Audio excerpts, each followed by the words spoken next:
नमस्कार दोस्तों, आप सभी का मैं एक बार फिर से आपके अपने चैनल वेंकटेश एच पुजार में तहे दिल से स्वागत करता हूं।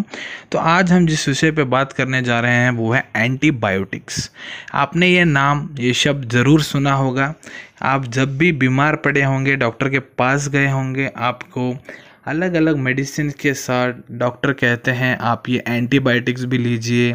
अगर आपको कुछ हल्का चीज़ का बीमारी है, 3 दिन 5 दिन 1 हफ्ता, कभी कभी तो आपने महीनों ये दवाइयाँ ली होंगी एंटीबायोटिक्स की, या फिर इंजेक्शन्स तो करवाए ही होंगे। तो बहुत से लोगों को ये नहीं पता है एंटीबायोटिक्स होता क्या है, एंटीबायोटिक्स का काम क्या है। तो आइए मैं आपको बहुत ही सरल हिंदी भाषा में इसको समझाने वाला हूँ, तो वीडियो को शुरू से लेकर एंड तक ज़रूर देखिए। तो एंटीबायोटिक क्या होता है? जनरली जो भी हमको रोग होता है या फिर कोई भी व्याधि होती है तो उसका कोई ना कोई कारण होता है। कोई ना कोई बैक्टीरिया, वायरस हो गया या फिर फंगाई हो गया, उसका कारण होता है उस व्याधि या फिर रोग का।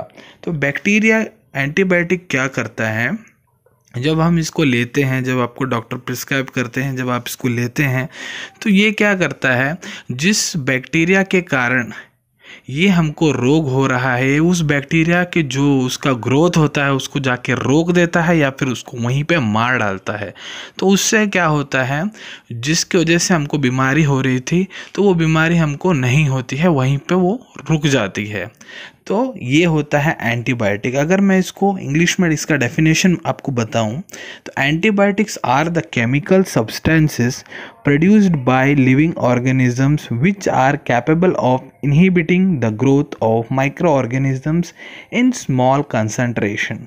तो अब इसके प्रकार भी होते हैं। जनरली एंटीबायोटिक्स के बहुत टाइप्स होते हैं, प्रकार होते हैं, लेकिन मैं आपको जो ये मेन इसमें इम्पॉर्टेंट क्लासिफिकेशन होता है वो है नैरो स्पेक्ट्रम एंटीबायोटिक्स और ब्रॉड स्पेक्ट्रम एंटीबायोटिक्स।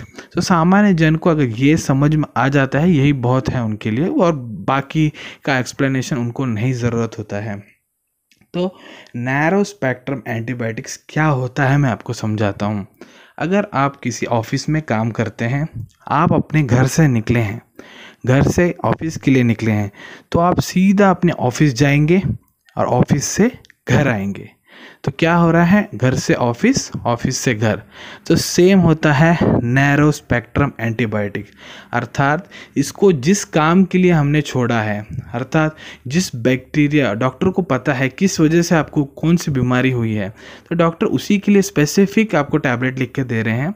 तो वो क्या करता है, उसी बैक्टीरिया को जाके रोकता है, उसको थामता है और वापस आ जाता है। अगर उस वजह से आपको वो बीमारी नहीं हुई है, अगर उसका कोई और रीज़न है, कोई और वायरस है, कोई और फंगाई है, तो उस चीज़ में इसका कोई लेना देना नहीं है, वो आपको डिजीज़ कंटिन्यू होगा। अगर आप ये एंटीबायोटिक खा भी रहे हैं तो आपको डिजीज़ कंटिन्यू होगा।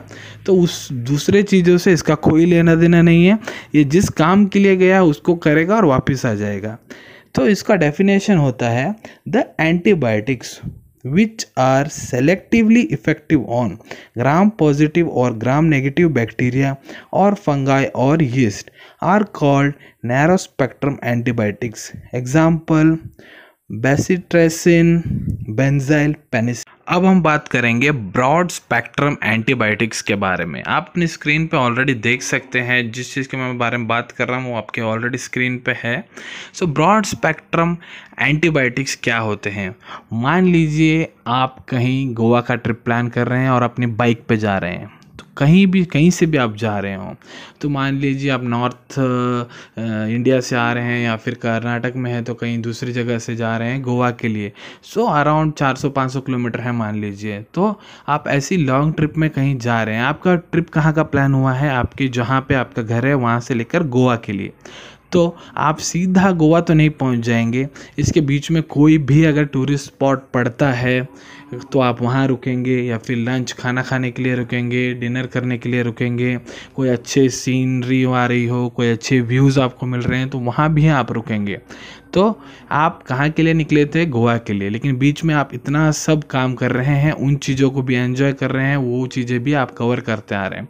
Same as broad spectrum antibiotics, मतलब ये जो गोली है आपको अगर डॉक्टर ने प्रिस्क्राइब की है तो ये नहीं देखेगा कि वो जो बैक्टीरिया है डिजीज़ का वो ग्राम पॉजिटिव है, नेगेटिव है, या फिर वो एक वायरस है, रिकेट्स से है।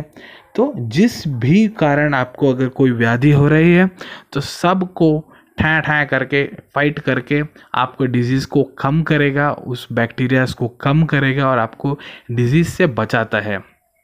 तो ये होता है ब्रॉड स्पेक्ट्रम एंटीबायोटिक। अगर मैं इसका डेफिनेशन आपको बताऊं, the antibiotics which are effective on a large number of pathogens, not only on gram positive and gram negative bacteria but also affect the intracellular organisms like viruses and rickettsiae are called broad spectrum antibiotics. Example tetracyclines, streptomycin, penicillins. तो ये थे explanation antibiotic की। Narrow spectrum antibiotic किसे कहते हैं, broad spectrum antibiotic किसे कहते हैं, मैंने आपको सरल हिंदी भाषा में समझा दिया है। आशा करता हूँ आप सभी को ये समझ भी आ गया है। अगर आप इसी तरह के मेडिकल वीडियोज़ आगे भी देखना चाहते हैं तो हमारे चैनल को सब्सक्राइब कीजिए। ये वीडियो अगर आपको पसंद आया है तो इस वीडियो को लाइक कीजिए, ज़्यादा से ज़्यादा शेयर कीजिए। मिलेंगे अगले वीडियो में एक नए विषय के साथ। टिल देन टेक केयर, धन्यवाद।